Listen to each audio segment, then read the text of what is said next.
Michelle, are you ready? I was born ready. She's an award-winning author, speaker, and podcast host who serves on the National Faith Advisory Council. She supported Donald J. Trump for president before it was cool, from her she shed in her beautiful backyard. This is the Michelle Moore Show.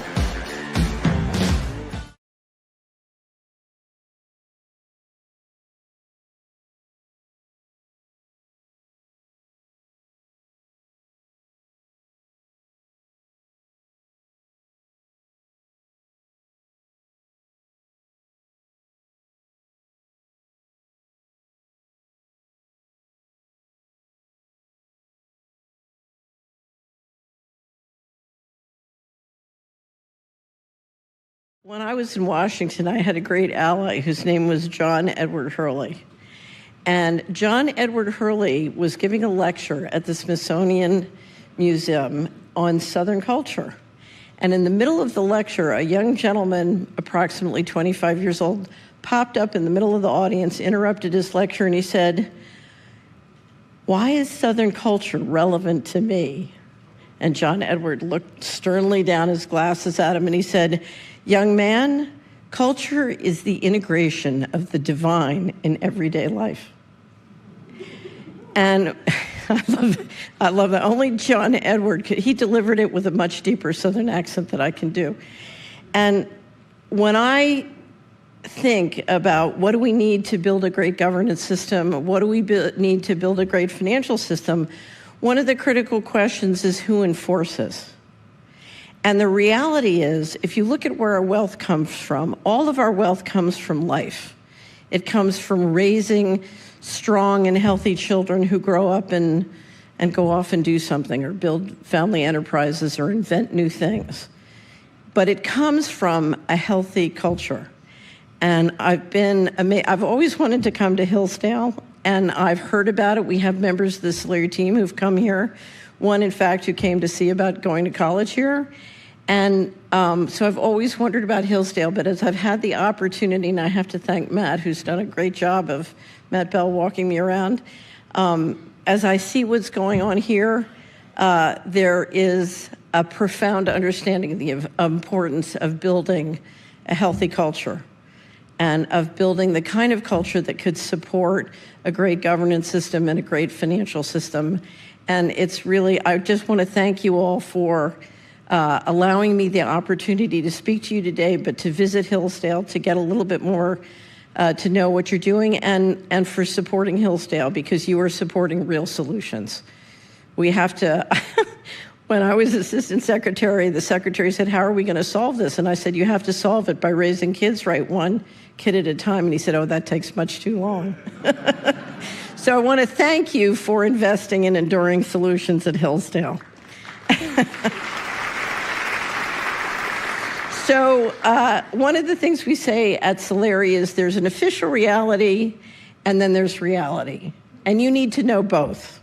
Official reality is for the cocktail party. Reality is for the investment of your time, money, and your risk management. Don't get those switched. Don't take reality to the cocktail party if it's not welcome. And please don't manage your time and money based on the official reality. We saw how that worked during the financial crisis. So I want to talk to you today about reality. I'm going to focus on some of the things, when I was in Washington, I was dealing constantly with the budget and sort of whacking up all the money. And because of what I did, I had to understand the whole budget, not just the housing and mortgage piece. And I'd whack up the money, and then I'd watch the Sunday shows, and they'd be talking about what was going on in Washington. And it was two different universes. One was the reality where they were whacking up the money, and the other was the official reality, and they had nothing to do with each other. So I want to get to the heart of what's going on in the money. The first thing I want to tell you is we don't have a financial problem. We have a secret governance system that is not transparent and is centralized and controlled. And in fact, what we're watching as it centralizes, a wonderful scholar from the UK who calls it omnivore, he says it's the weaponization of everything. But we're seeing new and potentially wonderful digital technology used instead to centralize control in area after area in all aspects of our life. And the problem is not so much with the tools themselves, it's with the secret governance system and how they decide to use it. So I believe there is only one way to stop the move to total central control, and that is by preventing control of our digital transactions, our financial transactions. That's what I want to talk about today. So everything I'm going to say, one of the candidates and their economic staff, I was going back and forth trying to help them, and finally I said, I need to write a briefing about what's really going on in the federal finances, what the real problems are, and what we can do about them. So everything I'm going to touch on today is much more thoroughly documented at the Solari report. This is called the Solari Paper Number 1, and it's a briefing on what I call the financial coup d'etat. Clay referred to the 21 trillion missing. The federal government since fiscal 1998 has intentionally and systematically broken the laws related to financial management of both its credit and its appropriations. And that is what, if you look at anything that's driving what some people call the swamp and the corruption, it is operating the federal government outside of the financial management laws. If you go to our website on, we call it missingmoney.solari.com, but our website on Missing Money, we have 7 briefing papers.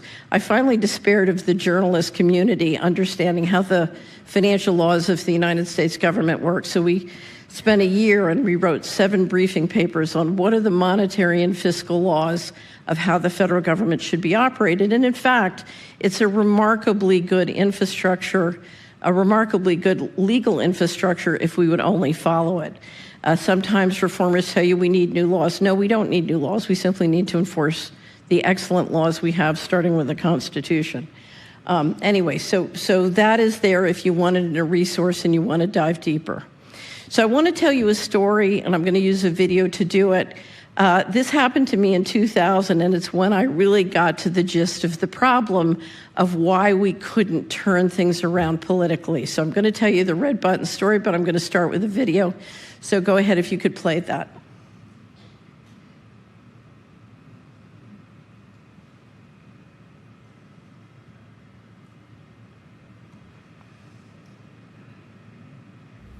The red button. You never want to have an epiphany in the middle of a speech, but I did. In the summer of 2000, I was speaking to a wonderful group of people called Spiritual Frontiers Foundation International. And they have a conference once a year to talk about how they can help evolve our society spiritually. So they're very dedicated, wonderful people. A friend of mine had asked me to give a speech called How the Money Works on Organized Crime. And in the middle of the speech, I was describing the fact that a reporter who was I was doing research for had been told by the Department of Justice that the U.S. economy and financial system launders $500 billion to $1 trillion a year of all dirty money. So I said to this wonderful group of spiritually evolved people, what would happen if we stopped laundering $500 billion to $1 trillion a year of all dirty money? So we had a little interaction, and they said, well, you know, the stock market would go down because that money would leave and go to Hong Kong or Singapore or Zurich, and we'd have trouble financing the government deficit because we would offend the people who control that money and the accumulated capital for many years thereon. And so our government checks might stop or our taxes might go up. So I said, okay, well, let's pretend there's a big red button up here on the lectern. And if you push that button, you can stop all hard narcotics trafficking in your community, your state, your country tomorrow, thus offending the people who control $500 billion to $1 trillion of annual dirty money. And so I said, who here will push the button? And out of 100 people, only 1 would push the button. And I said to the other 99, why would you not push the button? And they said, we don't want our mutual funds and our IRAs to go down in price. We don't want our government checks to stop, and we don't want our taxes to go up.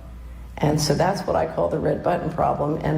And what the Solari mission is about how do we turn the red button green? In other words, how do we make money pushing the red button? Because if we can make money pushing the red button, then we can push the red button.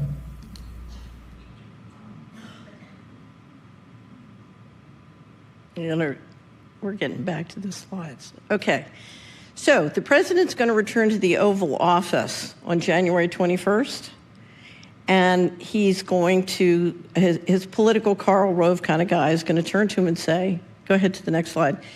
He's going to say, the American people just spent billions of dollars getting you elected. And now they want payback. They want their community block development grant. They want their COLA increase. They want their defense contract. And he's going to turn to his Secretary of Treasury, who's going to say, well, you better be nice to the people who control $500 billion to $1 trillion. That was in 1998. It's a much bigger number now, especially with financial fraud. You got to be nice to those people. And so the question is, how is the president and their administration going to hit the red button or turn it green unless the states and the counties are prepared to do it with them? Because in fact, there's an incredible opportunity. If you re-engineer the federal money to optimize the economy instead of to institute central control, there's enormous new wealth that can be created, including with the blessings of new technology. But what you're going to do in Brooklyn is totally different than what you're going to do in Tulsa, which is totally different. I live in Hickory Valley, Tennessee. It's going to be totally different in Hickory Valley, Tennessee. It has to be decentralized. It has to be bottom up. And of course, you know, what Washington always wants to do is centralize more power. I'll never forget being in a meeting with one of the secretaries, and we were meeting with somebody and trying to persuade them to go along with our legislative agenda. And he said, well, you know, I thought you're Republican. I thought they like to decentralize. And one of the little policy wonks said, yeah, but we're here now. So, you know, again and again, Democrats or Republicans, that's what happens. Okay, so we published a study in 2018 called The State of Our Currency. And it was an overview of the dollar system and what was happening in the dollar system. And one of the things we pointed out was the ability of the dollar system to extract subsidy that could, in fact, pay back or support the body politic was waning. The other thing that was happening is as the $21 trillion had gone missing, we had failed to provide, think of that as a laundry out of our retirement funds. And as people started to retire, because you hadn't provided the money in our retirement accounts that had been promised, in fact, something had to be done. And in fact, what has been done is we are steadily lowering life expectancy and bringing lots of immigrants who put more money in the system. And that is delaying the balance of the books. So essentially what we said is the system is long in the tooth, and either the subsidy has to be cut or changed, and the danger is the central bankers will go to a system of total control, which is what is happening. The next thing we published was something about the going direct reset. Who here has heard of the going direct reset? Okay.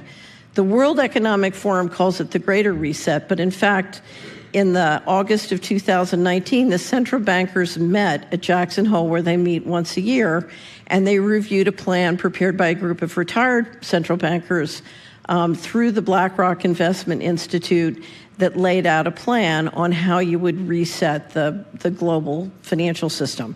What we see throughout history, we have a model called central banking warfare. The central banks print money, and then the military and intelligence agencies make sure everybody takes it and you keep the system liquid. And essentially what you see if you go back through history, every 80 or 120 years, you do a reset. It's like flushing the system, and oftentimes what happens is you also move the currency system. So sort of the period of the Spanish flu was the last time we saw a major reset when the dollar, we went from a pound sterling system to a duopoly between the pound sterling and the dollar. And then after World War II, the dollar became the dominant system. So this is the real reset, and you can find everything at Solari. That included, we did a piece on CBDC, because part of the difference, this is a completely different reset than we've ever seen. And that is because an all-digital technology, an all-digital monetary system gives you the ability to do something very radical. And I will talk about that in a minute. The other thing that happened, does everybody remember the Kavanaugh hearings? very salacious, very entertaining, very interesting, very galvanizing. While that was happening, the Republicans and Democrats, the House and the Senate, and the executive branch agreed to something called Federal Accounting Standards Advisory Board Statement 56. Doesn't that sound really boring? And what I call it FASB 56. What FASB 56 did by administrative policy is said the federal government doesn't have to obey the laws and the provisions of the Constitution related to financial management. It doesn't have to obey the financial management laws, and it doesn't have to obey the financial management regulations. Now, remember, we hadn't been obeying them since 1998, or even really trying. But literally, they adopted an administrative policy that codified the financial coup that was happening. And what they said was a secret group of people, by a secret process, could take portions of the federal finances, balance sheet and income statement expenses, and take it completely dark by, again, a secret process.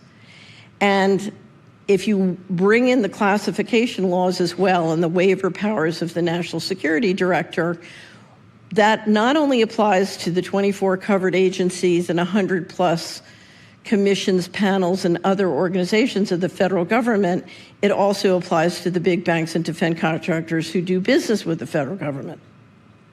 So what that means is if you're an investment advisor, you look at the stock market and all the large cap stocks and the big bond issuers, their finances mean nothing. I no longer look at the financial disclosure of the U.S. government because it's entirely meaningless since fiscal 2015, which is the last time we calculated the 21 trillion. Interestingly enough, we've talked this in the last 2 days about the debt problem. When we did the full survey that documented the 21 trillion missing from DOD and HUD, that was done by a wonderful professor from Michigan State University, Dr. Mark Skidmore, and his students. When we published it, guess what the outstanding debt of the United States was? $21 trillion. 21 trillion of undocumentable adjustments, $21 trillion of debt. So again, we don't have a financial problem, we have a governance problem. So FASB 56 went into position under a Trump administration. One of the first things I would do if I was coming in is I would end FASB 56. Okay. So after you publish the Going Direct Reset, after you publish FASB 56, what happened? We had a pandemic, and the Fed injected $5 trillion. And I'm going to grossly oversimplify. The Fed injects $5 trillion, much of that money going to centralized players and Wall Street, and then it shuts down Main Street. So you have fantastic monetary inflation, but you offset it with the deflation that comes from literally shutting down Main Street. It's interesting, the Biden nominee for control of the currency, who didn't get passed, had published a month before her nomination an article in the Vanderbilt Law Review, and she said, the wonderful thing about central bank digital currency is inflation is no longer a problem. If you have inflation, you just freeze everybody's bank accounts. Isn't that wonderful? Okay, so central bank digital currency. Central bank digital, the important thing to understand about central bank digital currency in an all digital financial system is it's not a currency, it's a control grid. Now, the process to implement central bank digital currency around the world is being overseen by the Bank of International Settlements in Basel, Switzerland. And the Bank of International Settlements is owned by its members. The New York Fed and the Fed are both, the Board of Governors are both shareholders in the BIS. 63 of the top central banks are in the BIS, and they are running a process with a major partnership with the Federal Reserve to implement CBDCs, and they're prototyping around the world. In 2020, October 2020, there was a panel at the IMF on cross-border payments. Jay Powell, chairman of the Federal Reserve, was there. Augustine Carstens was there, and Augustine Carstens said the following, and I'm going to play this for you in a second, but I want you to know I was basically raised and trained to be a central banker. I was asked to be a governor of the Federal Reserve and declined. But I was raised that way, and one of the things you're raised to understand is you never, ever You use pretzel talk. You never explain clearly what you're going to do. You talk in circles. And this was the first time I had ever seen a central banker in English explain exactly what they were planning on doing and why. And I almost fell off my chair. And if you think I almost fell off my chair, you should have seen Jay Powell's face. Okay, so here's Augustine Carson's 57 seconds explaining CBDCs. All our analysis on CBDC, in particular for the use of general use, we tend to establish the equivalence with cash. And there is a huge difference there. For example, in cash, we don't know, for example, who's using a $100 bill today. We don't know who is using a 1,000 peso bill today. A key difference with the CBDC is that central bank will have absolute control on the rules and regulations that will determine the use of that expression of central bank liability. And also, we will have the technology to enforce that. Those two issues are extremely important, and that makes a huge difference with respect to what cash is. One of the tremendous benefits that the BI has in implementing this is they operate under sovereign immunity. They are protected from, with rare exception, most laws, and operate behind. They can keep anything on their balance sheet and keep it secret. So they are behind the walls of secrecy, and they have established innovation hubs, which also extend sovereign immunity to them. They have a committee at the BIS that designates certain financial institutions, payment systems, and insurance companies as systemically important institutions. And for reasons I can go into in Q&A if you're interested, we believe they're extending sovereign immunities, and that's why certain institutions, no matter what they did during the financial crisis, don't get prosecuted. But this is a map from the BIS website of their innovation hubs at that time. And their partnership with the New York Fed is obviously a major one, the New York Fed being a leading shareholder, both the New York Fed and the Board of Governors. Okay, so the next video, very short, is Bo Li, used to work at the Bank of China, and now is the Deputy Managing Director at the IMF. This was in 2023, last year. Bo Li was talking about the programmability of money. Okay, the programmability of money. So let's watch this. And finally, the third way we think CBDC can improve financial inclusion is through what we call programmability. That is, CBDC can allow government agencies and private sector players to program, to create smart contract, to allow targeted policy functions. For example, welfare payment. For example, consumption coupon. For example, food stamp. By programming CBDC, those money can be precisely targeted for what kind of people can own and what kind of use this money can be utilized. For example, for food.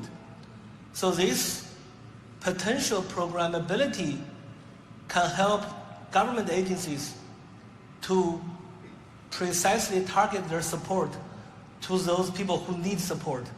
So that way can also improve financial inclusion. So hold up on this one. We're not going to play it yet. So what does that mean? By programming your money in a system where we have the cloud and lots of software and AI, I can make a different set of algorithms and rules for every person in this room.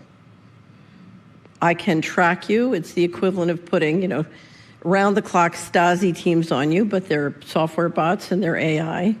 And I can make up social credit rules as to how you can and cannot use your money. And if you don't accept my healthcare mandates or you don't accept my spatial restrictions, I can turn off your money. I can tell you where to go. I can tell you how to go. I can have absolute, complete control of your life. And I can do it economically because of an all-digital system. And we'll talk about that in a second. Now, the Fed is, the financial train tracks of the Fed that our transactions run on are operated by 12 private banks owned by their members. The lead flagship is the New York Fed, of course, but you have 11 other banks around the country and then offices within those jurisdictions.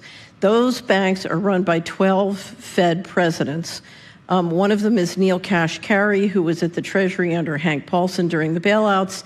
He's now the president of the Minneapolis Fed.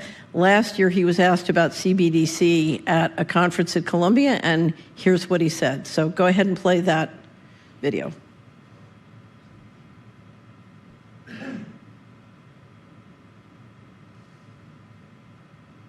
Seriously, so what is it that a CBDC could do that Venmo can't do? And all I get is a bunch of hand waving. I get a bunch, well, maybe it's better for financial inclusion. Maybe it's better for cross-border remittances. Maybe. Is there any evidence that it is? And, they say, well, what about China? China's doing it. Well, I can see why China would do it. If they want to monitor every one of your transactions, you could do that with the central bank digital currency. You can't do that with Venmo. If you want to impose negative interest rates, you could do that with the central bank digital currency. You can't do that with Venmo. And if you want to directly tax customer accounts, you could do that with the central bank digital currency. You can't do that with Venmo. But I get why China would be interested. Why would the American people be for that? Okay, so let me explain what's happening. Back to the next slide.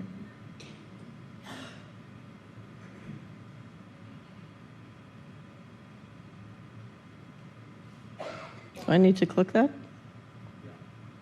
Yep. Okay. Okay. So since 1913, our governance and management system in the United States and most of the Western democracies has consisted of private bankers running monetary policy and the people's representatives, the legislature and the executive branch, who works and reports to them and implements their laws. It's a balance of power between the people and the bankers.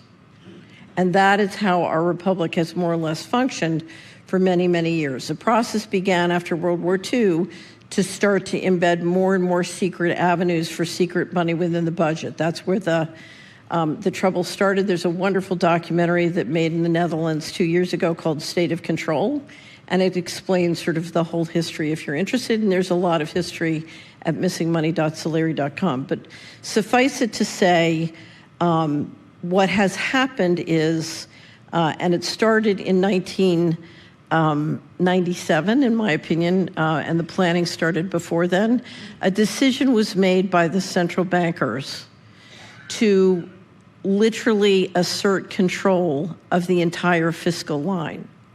Because if I can use AI and software to implement a digital ID and an all-digital monetary system, and I can manage that centrally, just as Augustine Carson's just told you, he can make the rules and enforce them centrally, then I, as the central bankers, can assume not just control of monetary policy, but fiscal policy as well. Essentially, I can just cut out Congress and I can cut out the executive branch. Now, interestingly enough, we see the new administration saying they want to file all the civil servants. Civil servants are the people who obey Congress's rules and report to Congress. You shift them out and you put in big tech contractors and defense contractors, and they're going to report to the central bankers and the intelligence agencies who work for them.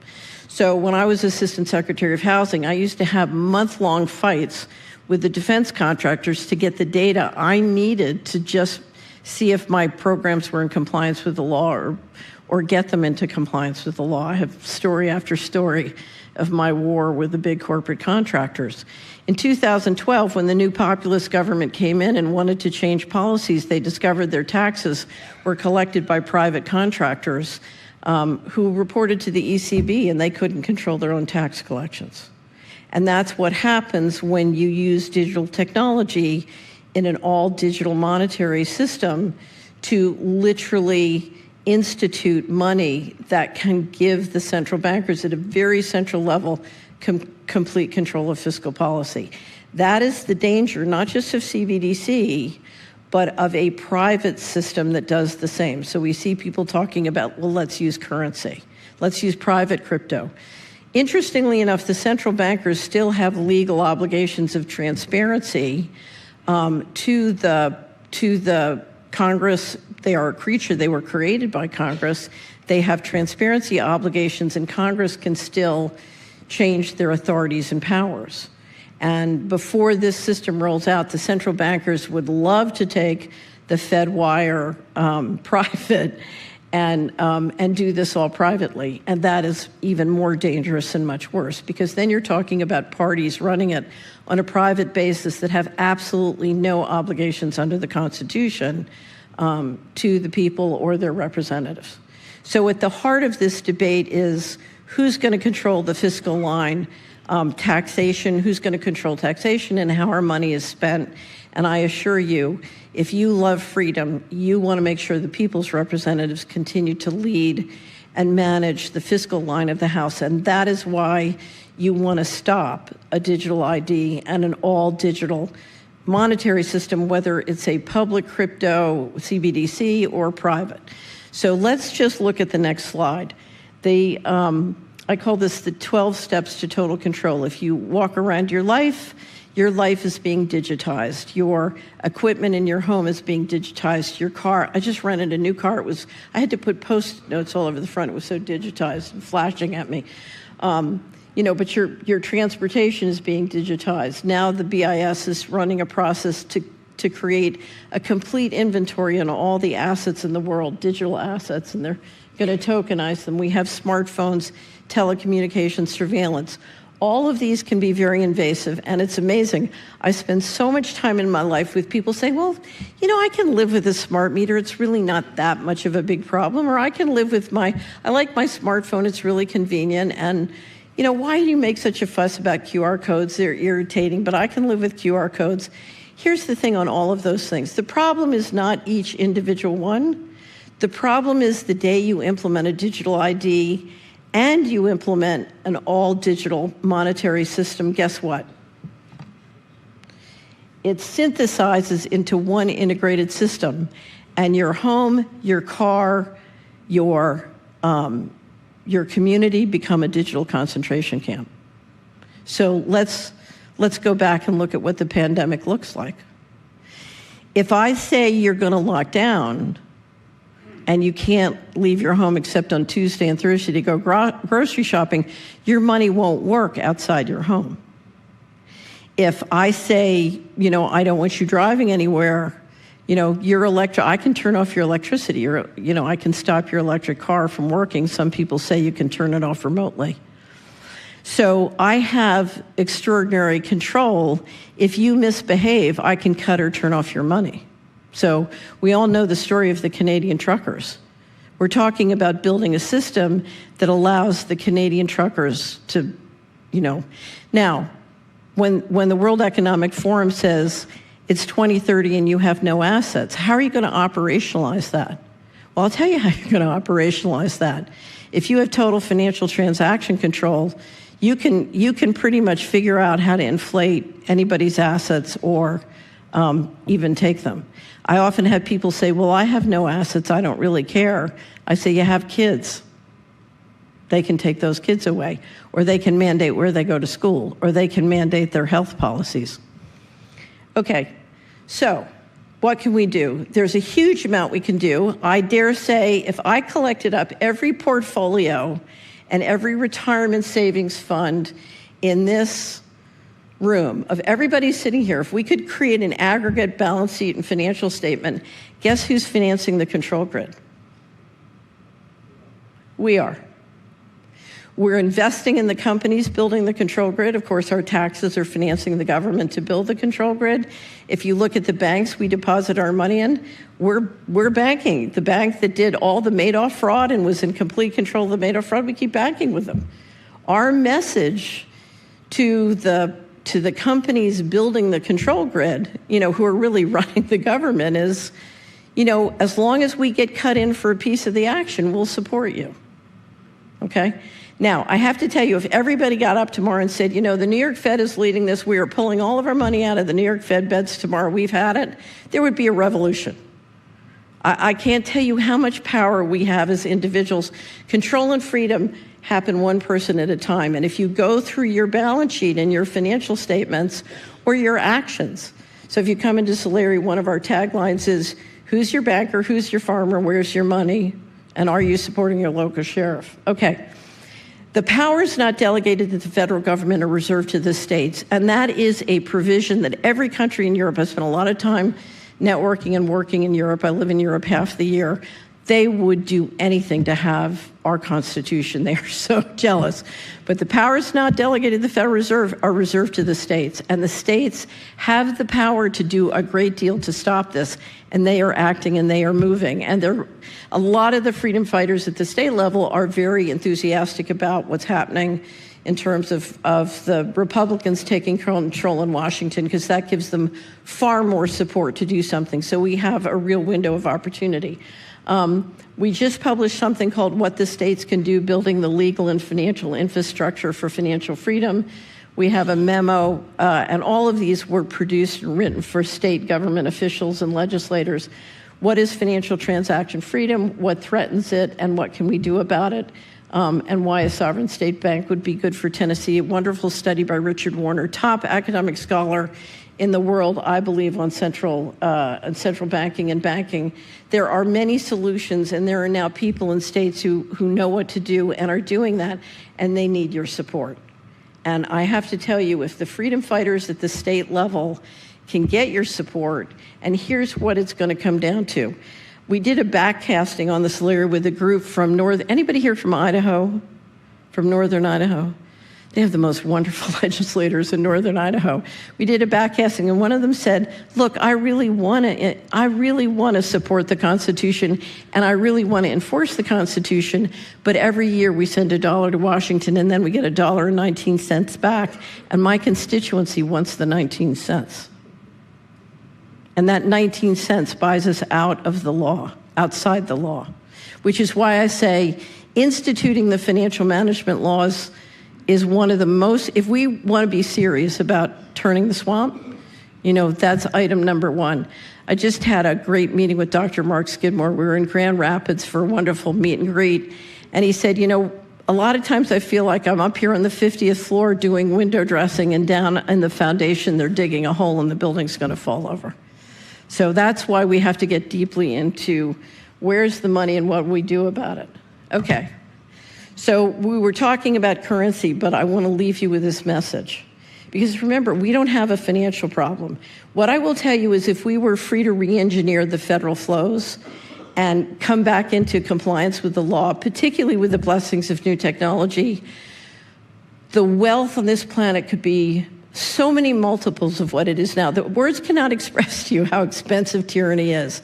It is a miracle that we have done this well despite the drain of the tyranny. It's quite remarkable. And if you look at all the simulations I've done of the federal finances over the last 20 and 30 years, the price of tyranny is beyond what any of us can imagine. So if we can turn this around, the opportunity is there. There's no financial problem at the root of this. It's a political problem. It's a governance problem. It's why I love with a school here that's, what is it, Matt? It's got leadership in the title. That's the exact important thing.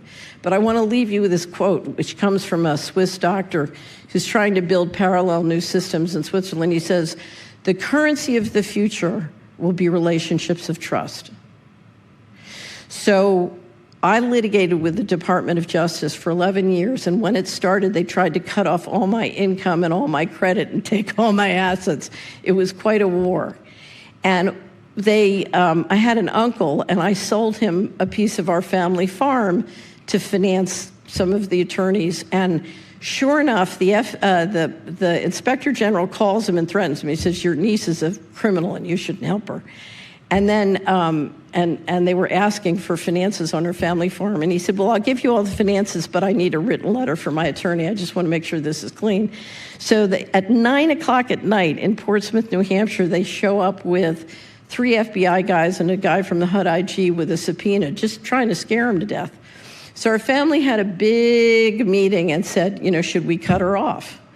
Because we don't want these guys coming after us. And my uncle said, well, she helped everybody all along. And so she's always helped us. I'm not going to cut her off. It turned out I'd never done the numbers. But in this process, what I had discovered is over the prior 20 years, I had lent or gifted to family and friends $250,000. And I litigated with the federal government for 11 years, and over the next 11 years, everybody got together and said, well, I guess she needs some money back. So they got together, and I didn't count it up until we won the litigation, and they owed my company a great deal of money, so I got the money, and I was trying to pay everybody back, and I did the calculations, and I realized over that 11 years, I had been repaid or gifted exactly to the penny $250,000. And I would never have made it if it hadn't been for those funds. And my CPA, when we got the money in, she said, okay, you stripped out. I had to cancel. They put my 401k under audit, so I couldn't use it to finance the company. So I busted it, paid $225,000 in taxes, and used the remaining money for just make work compliance. It was sort of a dirty trick they do to you. And if you've been watching Trump, you learn a lot about how the game is played. But anyway, she said, let's fund up the 401k. And I said, I'm never going into business with the federal government again. We're going to take that $500,000 and I'm going to bonus it out on the People Bank because that's the only bank I trust. So the question, when people ask me how they protect their assets, my question to you is the next 4 to 8 to 12 years is going to be rocky. Who can you count on? Who's going to be there for you? Who in your family, your children?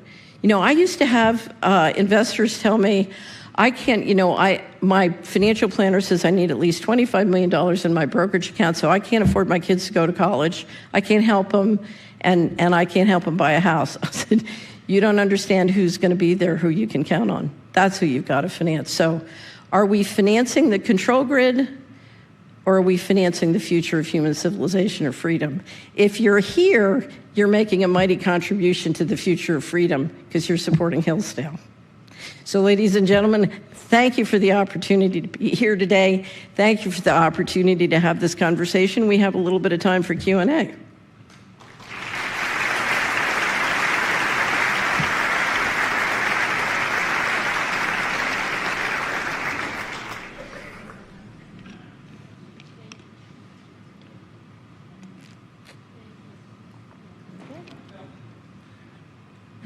Thank you, Mrs. Fitz. We now have time for Q&A. If you have a question, please make your way to one of the microphones. Student questions will be given preference. Thank you. Thank you for this report. It's very informative. You can see a lot of people came because we want to hear what you have to say. This may be a difficult question to answer, but for you, maybe not. A lot has been said about Elon Musk coming in and cutting the national budget, finding ways the government can save money. Can you foresee that touching any of the hidden accounts, the dirty money? So Elon Musk is a defense contractor. So if you listen to much of the discussion, the criticism is the government's been run by defense contractors and we need to change. But if you look at who we're bringing in, whether it's Peter Thiel and Palantir or it's Elon Musk, we're bringing in sort of defense contractor 2.0. So right now, Elon Musk is a very fashionable character. I think he knows nothing about the nuts and bolts of operating government successfully. That doesn't mean he can't bring innovation and creativity to the table, but if I told you I was bringing in a defense contractor from Silicon Valley to do neurosurgery on your children, how would you feel? Right? Okay. So there is something to be said for people who understand the federal bureaucracy is very complex, and if you take a hatchet to it, you can do more harm than good. And you can also help the deep state. So if I wanted to put the central bankers in control, I would replace the civil service with all big tech and all defense contractors. In fact, they're already in place. You have Amazon running the CIA cloud with the 17 intelligence agencies all in that cloud. You have them now over at DoD with Oracle and Google. And you can literally, if you get rid of the civil service, you can re-engineer the entire federal government essentially to report to the central bankers. Now, there's been a tremendous corruption of the civil service over the last 10 to 20 years, but they can certainly be reformed. And a huge amounts of responsibility can be delegated to the local governments and decentralized. So there's a great deal that can be done to re-engineer government in a way that's very efficient, good for everybody, leaves the people's representative in charge of fiscal policy. Will Elon Musk do it? I don't know. I'm a skeptic. I'm not an Elon Musk fan, because anybody who wants to put a mesh network in the back of my head and hook me up to his satellites, I mean, let's go back to this. I just want to go back to this chart. Okay? So we have the digital ID, we have the all digital money, and with a mesh network in the back of my head, hooked up to a satellite, I think we know where that's going. Okay? So I can't say I'm enthusiastic about that process. Now, if it's a transparent process, there are many great things that an Elon Musk could say and do, and they're worth a discussion, as long as the changes are made in compliance with the Constitution. I have not heard one person on the transition team talk about FASB 56 and taking the books dark, or talk about bringing us back into compliance with the financial management laws. And what I will tell you is that unless we have that conversation and do that, this is all sort of a coup. Okay, now, I just want to bring something up. Right now, there is a tremendous effort to sell conservatives and the heartland on a digital ID by telling you that that's how we solve election fraud and immigration. And what I have to tell you is we had great border control and we had good elections before digital technology existed. Okay? So don't fall for it, because we don't need it for elections. We don't need it for the border. It can be useful. There's nothing wrong with it. But if you are buying into, the 57 varieties of marketing the digital ID, that is what the next step is. And if they get that, they're very close to getting the whole shebang. So can Elon Musk come up with some great ideas? He apparently, I just saw a headline, he's proposing that we stop funding the WHO. What a great idea, and a great money saver. So I think I told everybody on November 6th, the campaign starts on November 6th. We have to campaign every day from here on out for freedom. And it's funny, Congressman Massey, who I absolutely adore, he's constantly saying, shut down the Fed. And I'm always saying to him, Congressman Massey, wait a minute, who gets the Fed wire, number one? And number two, if you shut down the Fed before you get the $21 trillion back, they get to keep it. So don't help them. And he was we were at a conference together at Polyface Farm, and he said, we should shut down the Fed. And then he looked over at me, glaring at me, he said, after Catherine gets her money back. Does that answer your question? Okay. Thank you so much for all of the information and creating such a great awareness in this space. And I personally am in awe. You shared some ideas about what we can do, develop close relationships that we may need over time, support Hillsdale. You gave some other ideas about states doing work. Are there, what 3 things, aside from those? I mean, are there advocacy groups or yes. To learn more about this? There are tremendous numbers of things you can do. And that's why I referred you to, I want to stop CBDC, what can you do? Or the financial transaction memo, because there are lots and lots of lists.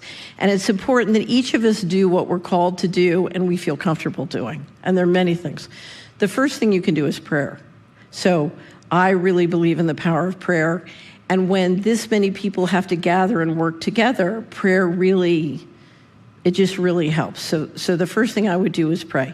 The second thing I would do is I would look at your finances and make sure your finances are protected from the evildoers, okay? You need to be strong, and that means you need to strip out of your life. You need to stop doing business with criminals, and you need to stop financing criminals, okay? So you need a successful, excellent bank that's not a criminal. You need to make sure your money's going into things that you're proud of and feel comfortable with. And that's a matter of going through your finances. we did a great financial rebellion on CHD called How to Preserve Your Cash in 2022, and then another one on how to preserve your cash in 2023. One of the things I will tell you, having worked with many families, is there is an underinvestment in this country in what I call living equity. Okay, so all wealth comes from life. It comes from strong, healthy kids. It comes from the soil.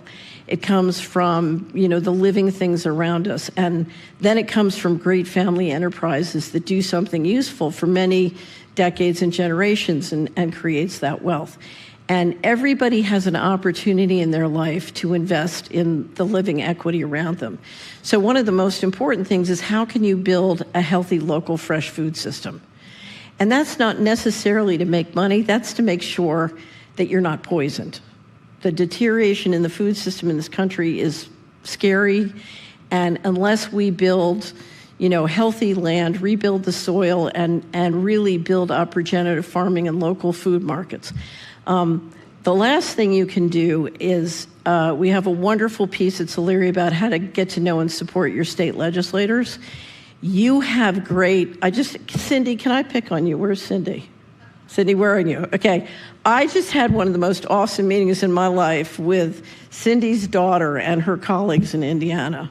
You have great government officials, great treasurers, great AGs, particularly the conservative ones, great legislators. There's a regenerative farmer in Indiana who's going in.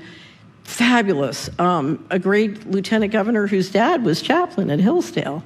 It was unbelievable. And anyway, so you have these great leaders, and if you go to the state houses, all the bad guys are there working them, and the good guys are, busy doing their business. They're nowhere to be found. So find your great state legislators and support them. If you don't know how to do that, find the activist groups that can. So yesterday in Indiana, we met through the auspices of Leah Wilson at Stand for Health Freedom. Unbelievable group, gotten a huge amount done. There are groups like this. Weston Price is one of the great, anybody here a member of Weston Price? Great food group. So find the groups that are really fighting for financial freedom or health freedom or food freedom. One of the things we've always done is support the food freedom guys because you can't control the financial transactions unless you centralize control of the food.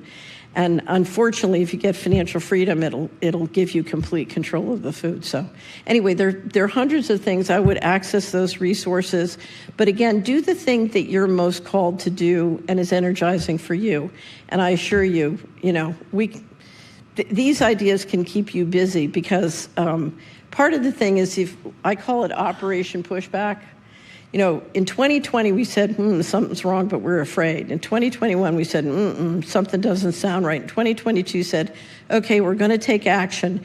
And then in 2023, the lawsuits started, and the treasurers started coming together, and the AGs started to come together. And now, if you look at this, many of those people are inspired and galvanized by the new administration, and they are rocking and rolling. And what I want to tell you is, you want to come over onto the Freedom Fighters, because we are having fun. It is really fun, and it's a great group of people. So what state are you in? Ooh, you got tough politics there. They're there. They're there. Okay. We have time for one more question. Hi, thank you for your talk, by the way. I wanted to ask just a quick hypothetical. Should this end up in the digital space where we're stuck in a digital centralized currency, what happens hypothetically in a case like what just happened in North Carolina, where there is no digital footprint after a disaster or something like that, when people who didn't actually have cash on hand couldn't go to the hardware store? So what happens, in EMP as a potential situation when you don't have the digital infrastructure all of a sudden? So you either build local currencies in a barter network, or you basically, it's voluntary cooperation, and then you scale up to barter and local currencies. If you don't have that kind of infrastructure or create it, and with it create the food, energy, and other things you need to have basic real assets that will support that, the speed at which your land will be grabbed will take your breath away. And that is what we see happening in North Carolina. That is what is underway, an attempt to grab a lot of land. And it's been, I have to say, because this is Veterans Day, and if you look at what our retired vets and servicemen have done in East Tennessee and Northern Carolina, it makes you love and be so grateful you're an American. And it's through that impulse that things are working, and that's why I say the currency of the future will be relationships of trust. When that time comes, what's important is who knows you, who has a relationship with you, what can you do to help each other? Okay? Ladies and gentlemen, thank you very much for the opportunity to be here at Hillsdale.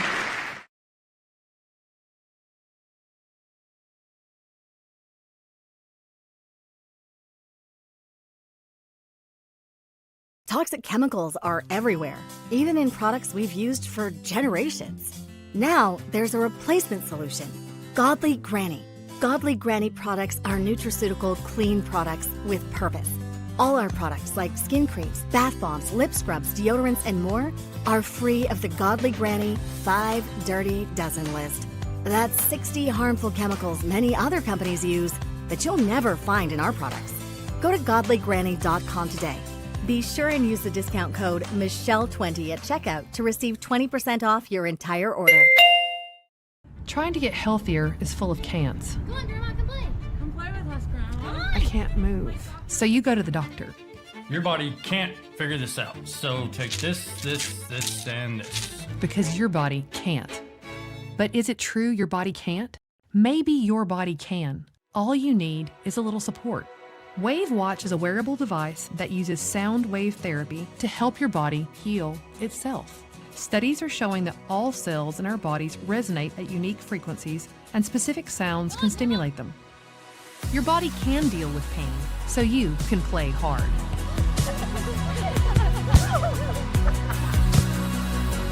WaveWatch comes with a 1-year manufacturer's warranty for defects and flaws, and you can upgrade to an additional warranty for water damage and breakage. Go to wavewatch.com. Be sure to use the discount code Michelle100 at checkout to receive $100 savings on your purchase. Hi friends, it's Michelle Moore, and when it comes to protecting your retirement, I believe in taking smart, steady steps. Bank of America analysts call gold the ultimate safe haven, and when it comes to precious metals, I trust Universal Coin and Bullion, the official rare coin and bullion dealer of my show. They have been named the best in their industry both nationally and regionally by leading organizations.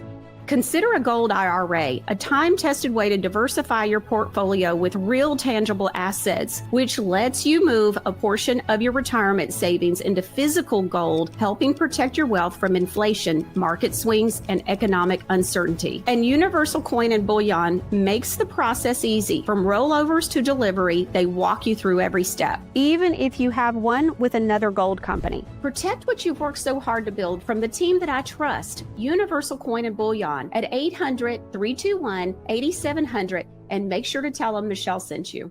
For Michelle's social media links, go to MichelleMooreShow.com.